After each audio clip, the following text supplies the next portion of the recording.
day everyone. Before we begin to our new lesson, may I request to stand for our prayer. Can you lead the prayer?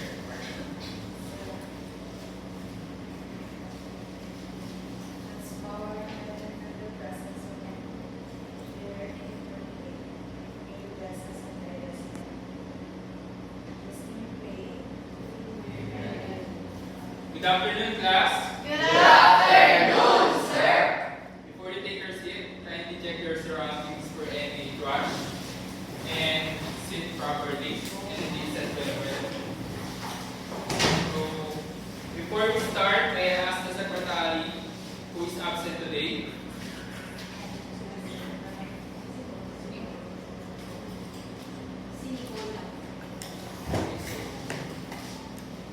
Thank you for the update. Now let us review for our past lesson, which is modern art. We will have an activity.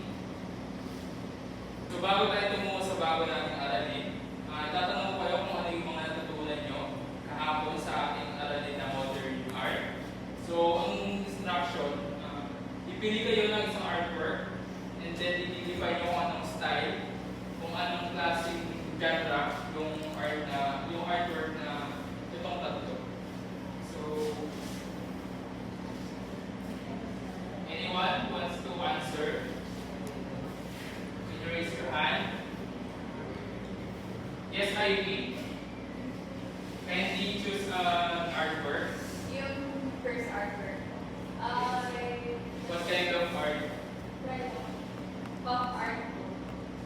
Let's see if it's correct. Alright.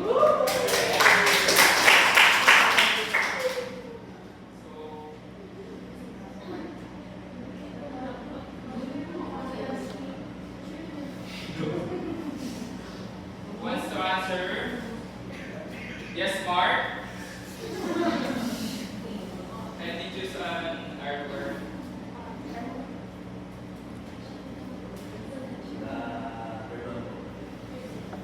So what kind of style or genre is the artwork? Louder. What? Cubism.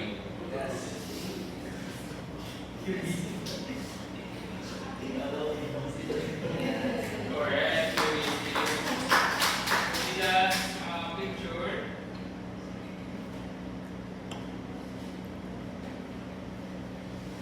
Yes, Asher.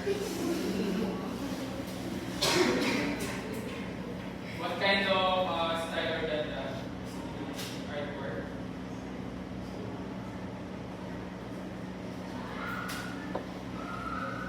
Yes. Volunteer to help Asher. Yes, Noah. Ano po? Ano po ba? Surrealism. Let's see if it's correct. Correct.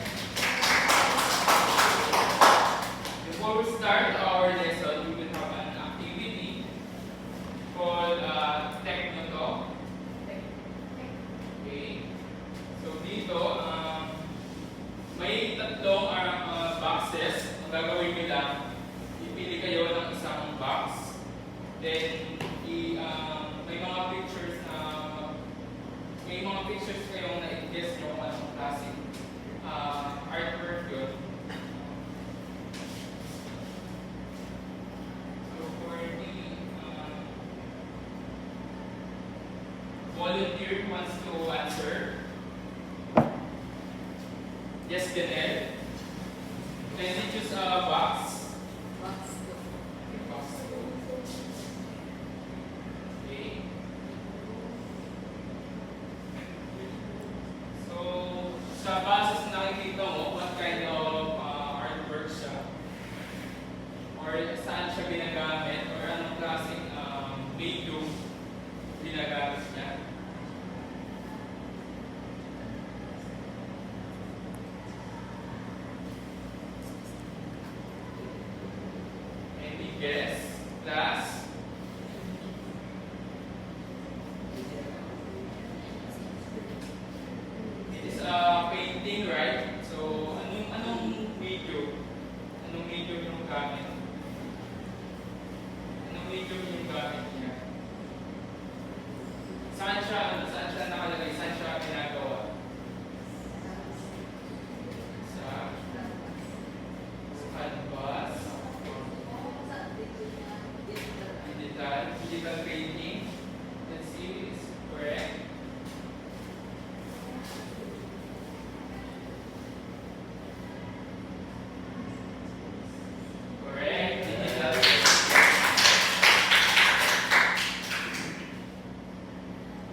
demo, pwede kang pumili ng dyan sa box.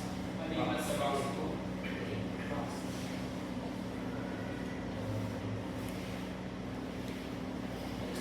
Anong klaseng medium pala yung ginamit dyan sa picture? Or anong klaseng form ng art?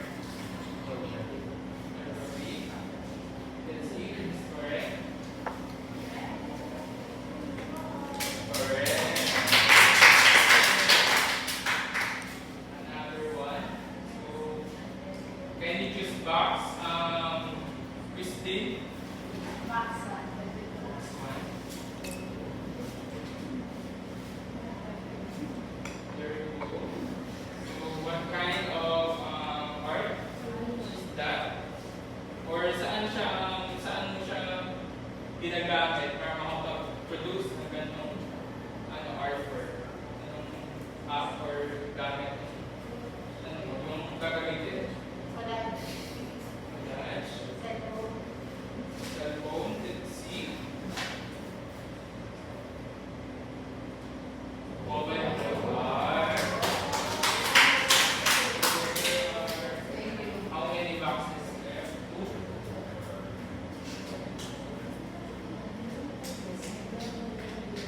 Yes, Antessa. Raise your hand. Can you choose box between 4 and 5? 4.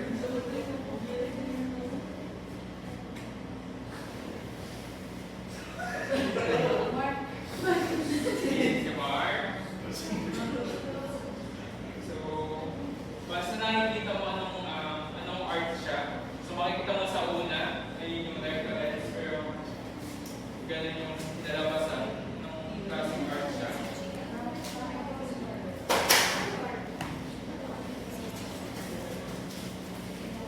Yes, Antessa.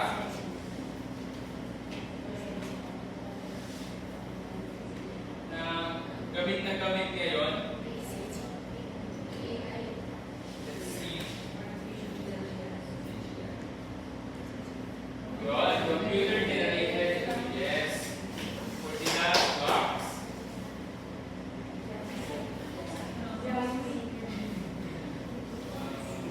Yes, Marky.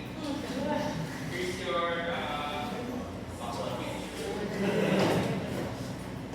So, what do you think of anong klaseng art form yung nakikita nyo? Or nakikita mo? Real paint. Let's see. This is correct. Correct. Read the script.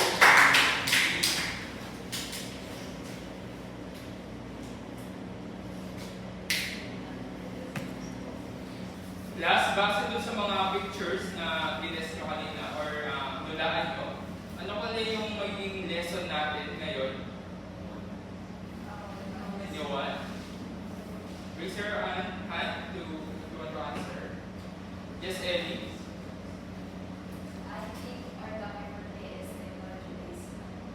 Let's see. Is this correct? Yes. But before that, kindly read our learning objectives that we target or we need to attain at the end of the class. So everyone, please read. At the end of the lesson, 100% of the students with at least 80% level of proficiency will be able to analyze how different technologies are used to create and present art forms, demonstrate appreciation towards the use of technology as a medium of creative expression, showing respect for both traditional and digital art practices. Create an original artwork using digital or technology-based tools that effectively communicates issues and theme or concept. Thank you for that. So, ngayon naman, tatanungin ko kayo kung ano yung sa tingin nyo or ano yung naiisip nyo pag sinabing technology-based art. So, ito ay isang opinionated. So, wala siyang maling sagot. So, based sa sa inyong kaalaman, what is technology-based art?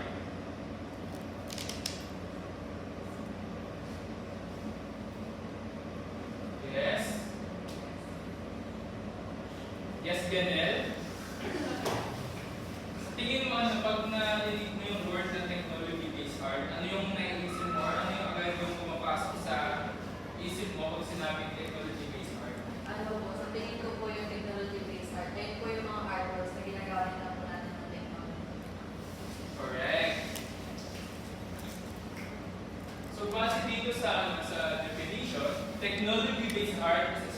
essentially computer generated and or manipulated.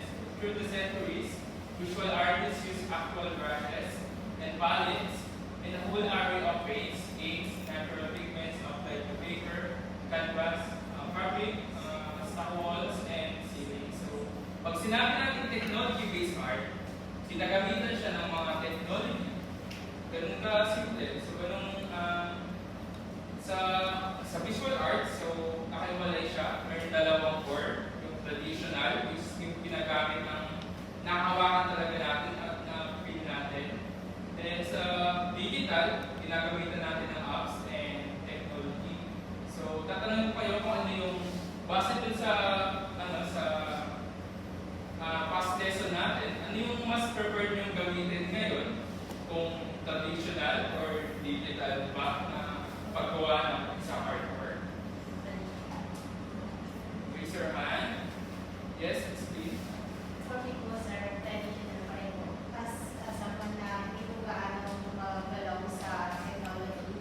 Pagdating sa digital arts, mas prefer ko pa rin po yung traditional art para mas nagagamit ko rin. So yung dalawa naman yun, sobrang importante. Ang pinaka-importante doon, so hindi mo naman kailangan pumili doon sa dalawang yun. Pwede mong gamitin yun. Ang pinakamahalaga ay ginagamit natin yun para lumaganap tayo yung ceiling. Para maipasa natin sa susunod at mag-serve as compilation ng mga artwork ngayon hanggang sa tumanda tayo na maipasa na makita natin na nagagamit nila yung mga ginagawa natin ngayon. Next. Can you read this? Art forms that are used in technology-based art, mobile phone art, digital photography, digital painting, computer-generated images, videos, TV, and film. So ito yung mga kadalasan or kalimitan na ginagamit. So marami pa dyan na klaseng forms na ginagamit sa technology-based art. So mamaya isa-isahin natin yan sa mobile art po. So lahat ng siguro kayo may CapCut, may Canva, diba? So ayun, tapos natin mobile phone art, ayun yun yung mga cellphone natin na ginagamit.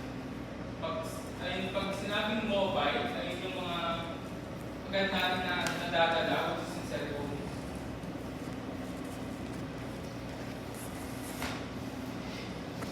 So can you read class? Mobile phone art. These would be personal photographs and videos that you can manipulate via computer graphics and text, both visual as well as sound and music. They could also be school projects or reports that require you to combine images, incorporate text, even include simple animation.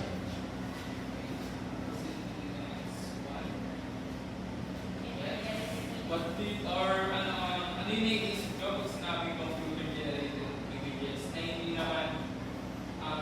naman nagkakalayo ngayon sa artificial intelligence.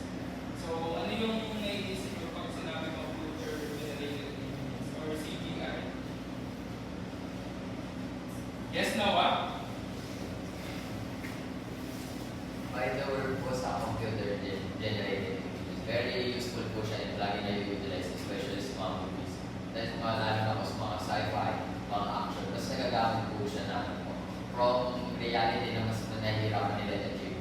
By the help of the computer generated image, mas nagagawa po nila tulad dun sa photo na from yung dahil sa advanced technology, pwede na mag-tweak sa technology ng photo. Okay, thank you, Noah. Sabi dito, computer-generated images or image can be defined as any image that is created with the use of a computer-based processor or program. Ayun yung sinabi ni Noah. So, ngayon, mas in-improve ng artificial intelligence. So, hindi sila nagkakalayo. Next one.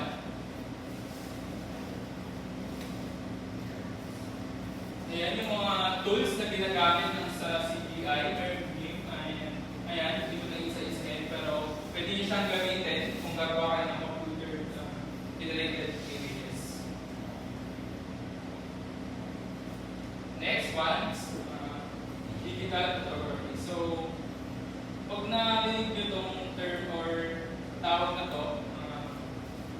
naiisip yung ano yung naiisip yung definition in your own words? Pag sinabing digital photography, ano yung bigyan niyo siya ng definition sa inyong in your own words or perspective. Yes, please, Lee. So, ano yung naiisip mo pag sinabing digital photography? So, ano yung mga medium pwede mong isa? Ano yung medium na ginagamit pag sinabing yan? Siguro po from the word photography na lang.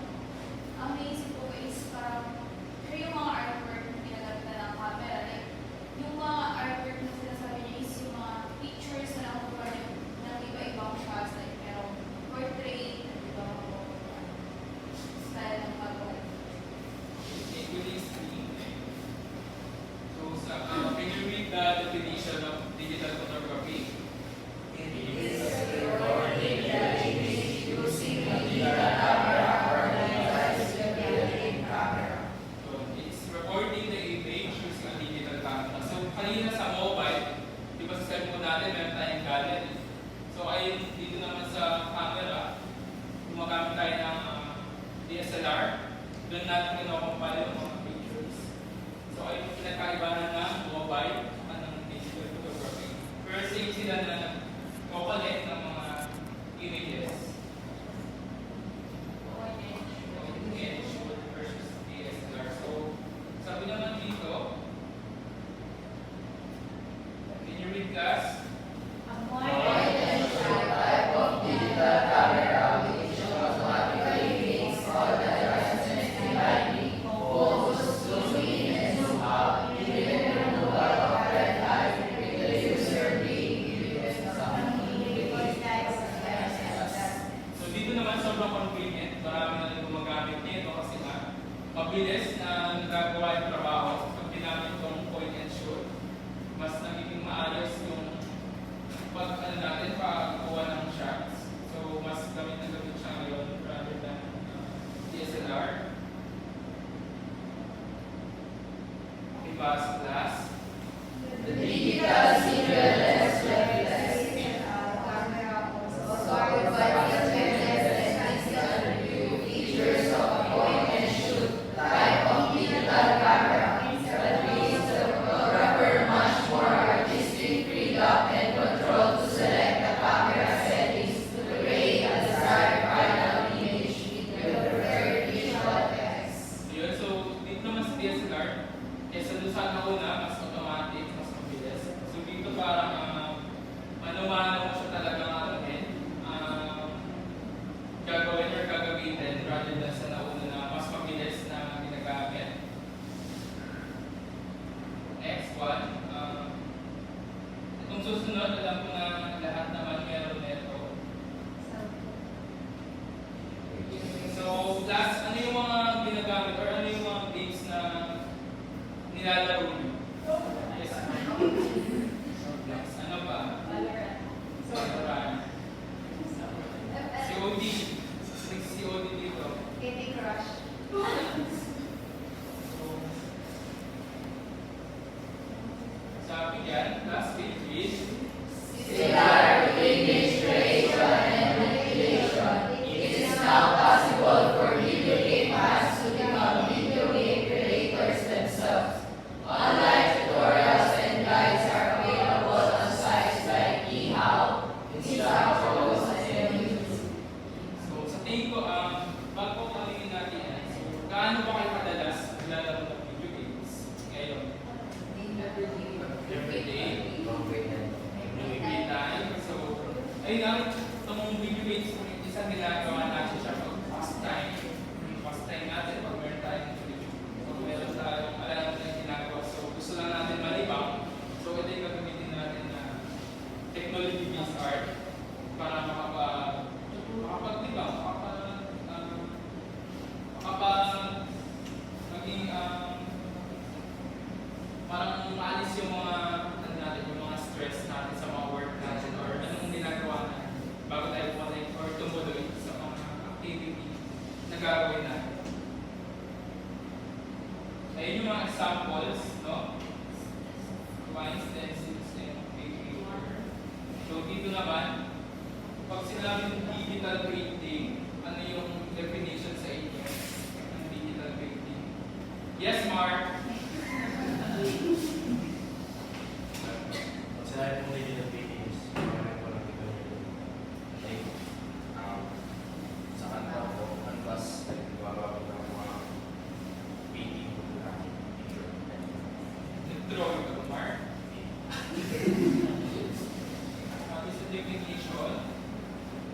Pakibasa.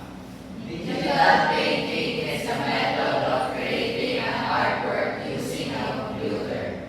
Digital painting also refers to a technique using graphic software program to create an artwork that is totally virtual. The canvas, brushes, paints, and other tools are all virtual, existing only within the computer, and the finished work is also stored in virtual format to be shared through cyberspace. So, sino yung nag-digital painting dito? Or nakapagawa ng art gamit yung apps, yung mga through technology? Lahat naman nakapag-design. Simpleng design sa Canva. Art na din. So, yun. Thank you. So, personally, ako, hindi ako ganun kagamit sa digital painting kasi sobrang fan ako ng traditional art. So, pero hindi pwede na hindi mo aralin yung digital kasi nasa digital era tayo. So, kailangan natin nag-i-improve, kailangan natin sumasabay sa agos ng patok when it comes to visual arts industry. So, kailangan natin siyang pag-aralan. So, hindi dapat nakalimutan yung mga traditional na pamamaraan na pwede natin i-apply yung mga traditional na artwork tapos ililipat natin siya through digital. So, ang gusto ko lang iwan sa inyo class na kailangan kahit sa technology-based art, nagagamit pa rin natin yung mga traditional na gawain or mga process or discipline ng art para mailipat natin na hindi mawala yung ganong pamamaraan dahil doon nagmula kung anong meron ngayon na lumantad ng digital art. Next, video technology making videos. Diba sa class? Social media purposes, medical scientific purpose. So, ayan yung sinasabi sa video technology making videos. Ayan yung mga ginagamit ng social media purposes natin, like yung mga Facebook, IT, and medical scientific purposes. Diba sa class? Powerful and innovative field that digital technology has revolutionized is that of creating and presenting videos. Ayan. Sinabi dyan, sa social media purpose natin, like sa Facebook, no? Pag magbibigay tayo ng information, so di ba, daming fake news na dumalat doon. So kailangan, itong mga technology-based art, kailangan maalam natin kung ano yung ma-assess natin ng tama kung paano gamitin itong mga tools na to para hindi tayo makapag-share ng maling information sa social media. Okay ba sa class? Used to create and record visual images of patients' internal anatomy in order to diagnose and treat diseases and injuries. So, ginagamit din siya ng mga doctors na pag-record ng mga images, no? Para makita natin kung ma-diagnose natin like yung sa x-ray. Yun yung example. Next. So, may naman class magkakaroon tayo ng isang activity. So, ang instruction, may tatlong artwork or may tatlong images dyan. So, pipili kayo dyan, and may mga katanungan na dapat yung matanong base dun sa kanina sa ating topic or discussion. So, any volunteer na magsagot o sumagot? Yes, Ivy, thank you. So, kindly choose an artwork. You do first. Pakibasa po yung tanong. Okay lang. Sorry. So, sabi dito, how does the audience experience differ while interacting with technology-based artworks versus traditional artworks?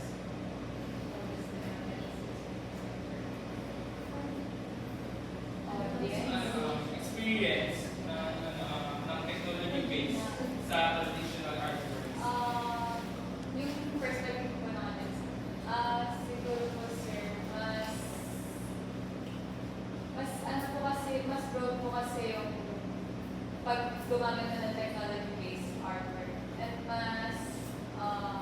mas napapadali, mas gawin siyang hindi realistic. Ganun po. Kasi sa traditional artwork,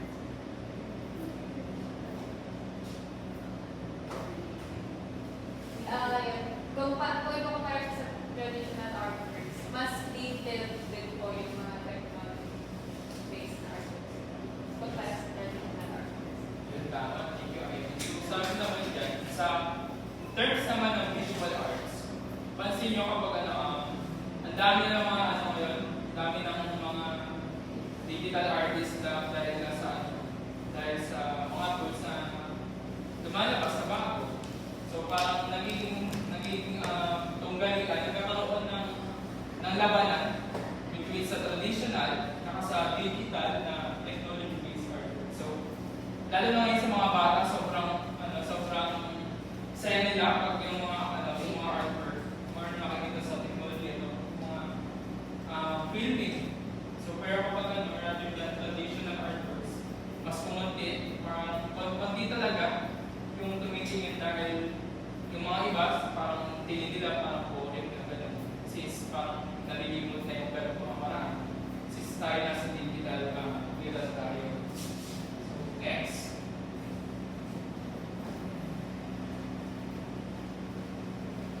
Anyone who wants to answer? Yes? Can you choose? Two?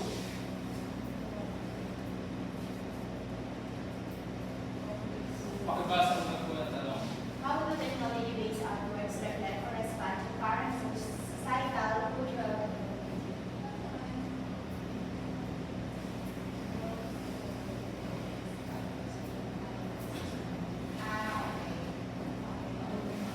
ano po, sa pagmulahan yung technology-based artworks, sa pagkakita natin kung namumunan din po natin yung mga gumagamit ng technology, gamit po yung artworks natin na gawa sa digital. Halimbawa na lang din po yan, yung painting po na yan. Through digital art, maaari po natin silang mabigyan po ng yung gusto natin ipahayag sa nanonood na nakakakita. Okay, tama. So, dito naman, how do technology-based artwork reflect or respond to current societal, cultural, or governance? Example dito, itong artwork na to, isa siyang genre ng social realism and political na nagpapakita ng concept. So, lagi niyo tandaan class, nahiwalay yung decorative artwork sa conceptual artwork. So, ang sinasabi ko dito, maraming artists na pinag-combine yung dalawa na dapat maganda yung artwork, pero dapat din may meaning. So yung mga iba kasi, lagi nilang pinakombine yun eh. Parang nagiging magulo kung ano yung gusto yung parating nila. Like for example, ito, sobrang loose lang ng pagkagawa niya. Pero mas pinocus niya kung ano yung message or laman nitong artwork. So sa tingin dito class, ano yung pinaparating nitong artwork na? Yes, Noah? Ano yung concept na pinapakita nitong artwork? Ano po yung sa isang child labor po. Dahil yun yung by the streets, tapos paggawa ng mga bata po sa drawing mo na pinakita talaga na bakit sila hindi lang sila for source of income. At sinigyan ko ano nila. Sa kape mismo, head nila na ako kahit mga state mo na magkakapit rin yung sa akin. Correct. So, tama naman yun. So, makikita dyan kung gaano minamanipulate ng mga mas nakakatanda, yung mga bata, para magkaroon ng source of income, para gamitin for the sake na mapunan yung gusto nila, pero hindi nila iniisip kung ano yung magiging future ng mga batang iyan. So, wala nang magagawa ng mga batang to dahil sumusunod lang sila sa mga magulang. So, kailangan class, maging aware tayo sa mga paligid natin. So, gagamitin natin, so siya, ginamit niya yung art para mapakita na magkaroon ng pangulatan ng mga Pilipino na ganito pala yung naranasan ng mga bata, karamihan ngayon.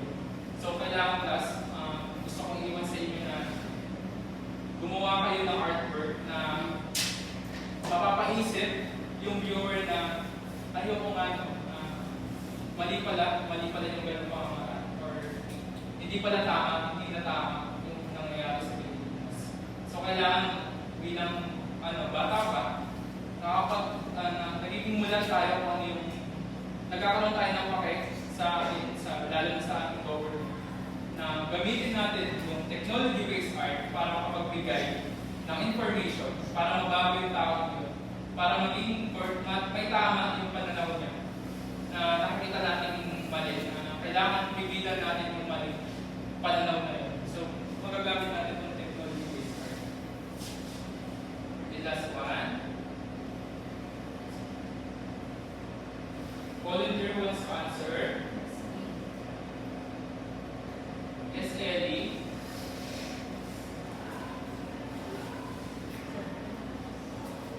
Pakibasa ng tanong. How does the use of technology change the way artists create and present their works? So, sa paggamit ko ng mga technology, parang napapagandang ko nila or mas na-enhance pa po lalo yung mga artworks na nakakadala po ng mga like sobrang dami ng mga brushes na nandoon po sa, for example, the application po na yun. Hindi na lang po nila kailangan maghanap pa sa mga different websites or kailangan mo lang bumastas para sa mga different brushes para po hindi na po sila mahirapan and mas gumanda po yung artworks nila. Tama. Sabi dito, how does the use of technology change the way artists create and present their artworks? So, personally naman, para sa akin, yung nabago lang talaga yung technology kung ano ginagamit natin. Kunwari, kung una, kung painting ka, gamit yung brush, pero nag-switch kayo to digital, magamit ka ng pen tab. So, sa tingin ko, hindi dapat mabago kung ano yung pananaw mo, kung ano yung nararamdaman mo sa pag gumagawa ka ng art, kahit na mabago yung video mo. So, ang point ko, class, na mas mag-focus tayo sa skills. Huwag natin gamitin na para mas lalo gumanda yung artwork, gagamit tayo ng ibang apps. So, pwede naman magawa din sa traditional. Yun. So, hindi lang para gamitin natin itong mga technology-based art for the sake na ma-enhance natin yung mga artwork natin. So, magagawa natin yan kahit sa traditional na pamamaraan. Okay, class for participation. Now, let's proceed to our next activity. So, yung last para sa ating last activity. So, magkakaroon tayo ng 2 groups and kindly read the instruction. Create a digital drawing about how technology-based art affects our daily lives. Draw it on Canva whiteboard. So, i-groupings ko muna kayo bago ibigay yung rotate. So, bilang na kayo ng 1 and 2. 1, 2, 1.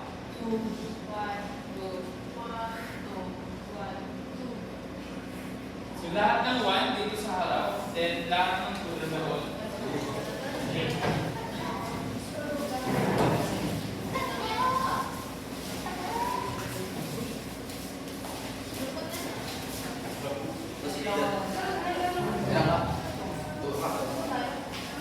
Last time we occupy this.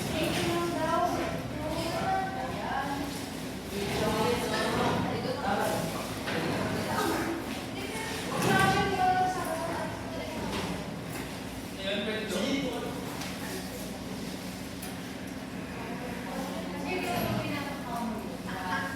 Listen last. Para sa ating rubrics. So, 10 points for the creativity and originality, 10 points. Then yung balance of team, visual appeal and design, and collaboration and participation. Sensation and explanation, 10 points. So, a total of 50 points. So, ang gagawin natin class, yung group 1, gagawa ng artwork, and tatay ka lang natin siya ng 5 minutes para makaproduce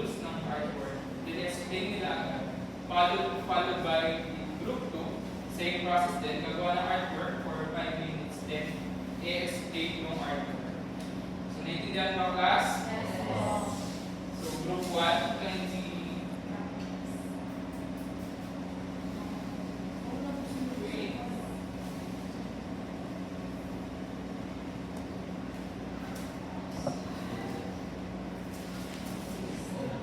For that, class, pili muna kayo bigyan ko muna kayo ng 5 minutes para mag-isip kung ano yung drawing or yung gagawin yung artwork bago kayo makapagawa dito. Then, pili kayo, last listen, pili kayo ng isang representative na mag-draw.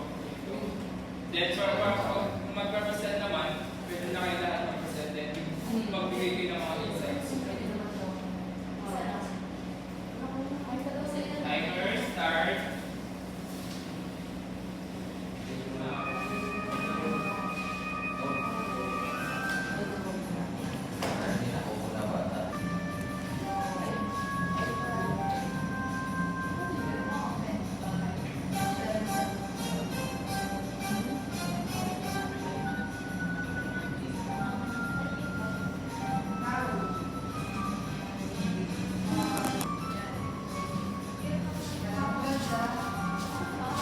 Let's pay attention to the presentation of group 1. Let me proceed to your work and explain.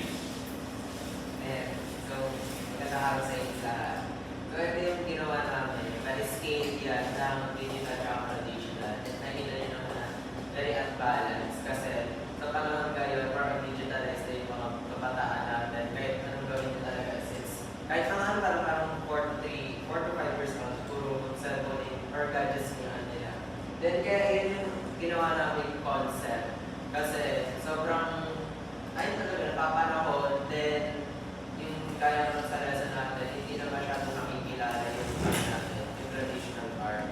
And alam ko, medyo negative, pero feeling ko, i-impact siya kasi nakakagawa yung daily lives natin kasi nilalamang tayo masyado ng mga technology. So, sana sa mga susunod na generation natin is parang hindi tayo masyado mag-rely sa technology. Iba pa rin ang man-made na artwork kaysa sa technology.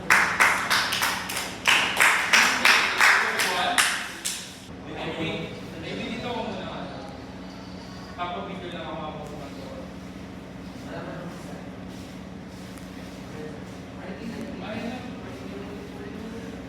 Kahit pabigyo ako gumagawa.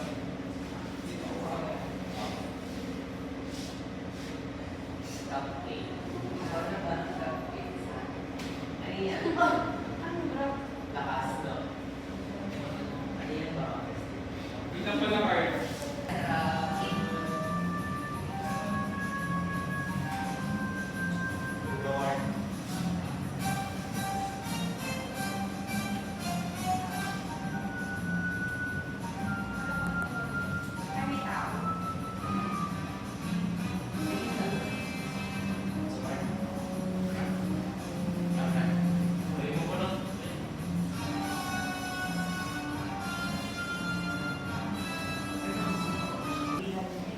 Okay, group 2, can you present your artwork?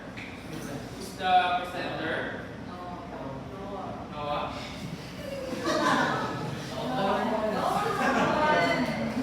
Last listen.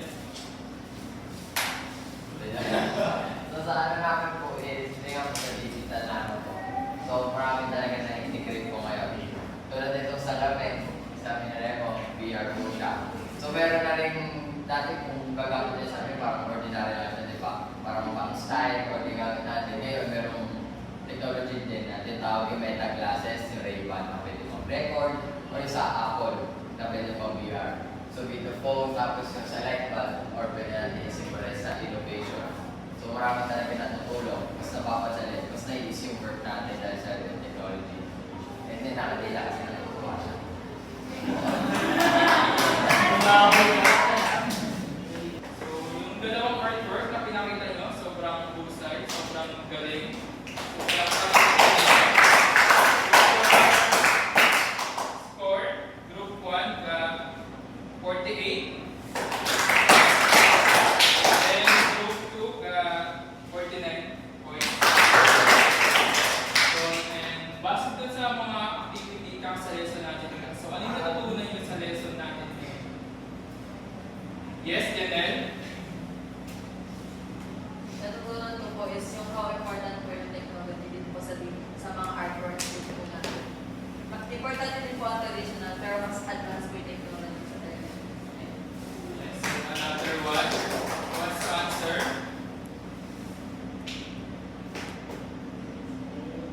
Yes, Asher? Ano yung natutunan mo ngayon sa aralin natin? Yung katulad na sinabi nila na mahalaga po yung digital sa mga media kasi sa mga So, to conclude our discussion, gusto ko iwan sa inyo no, na kailangan na kahit nasa technology-based art tayo, gamitin pa rin natin yung mga traditional na pamamaraan na ililipat lang natin siya through digital or technology na sana yung discipline ng mga and manner ng paggawa ng isang artwork na traditional, na-apply pa rin natin hanggang ngayon. So para maging mas mabuhay, maging mas knowledgeable yung mga susunod na generation dahil ang ginagawa natin ngayon ay hindi yung gagamitin ng mga susunod na generation. So para mapasa natin sa kanila kung ano yung totoong essence ng artwork sa paggawa gamit ang technology-based art.